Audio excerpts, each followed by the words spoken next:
সরোজিনী নাইডু, প্রকৃত নাম সরোজিনী চট্টোপাধ্যায়, 1905 সালে বঙ্গভঙ্গ আন্দোলনের যোগদানের মাধ্যমে তার রাজনীতিতে প্রবেশ।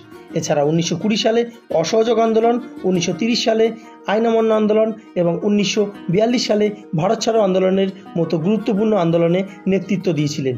1925 সালে প্রথম ভারতীয় মহিলা হিসেবে কংগ্রেসের সভাপতি নির্বাচিত হয়েছিলেন। তার লেখা গুরুত্বপূর্ণ গ্রন্থগুলির মধ্যে the golden threshold, the bird of time, songs of life গুরুত্বপূর্ণ।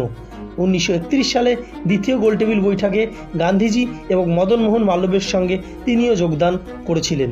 তিনি স্বাধীন ভারতের প্রথম রাজ্যপাল হয়েছিলেন যুক্তপ্রদেশে, যেটি বর্তমানে উত্তরপ্রদেশ। সরোজিনী নাইডুকে ভারতের নাইটাঙ্গেল বা ভারত কোকিলা বলে ডাকা হয়।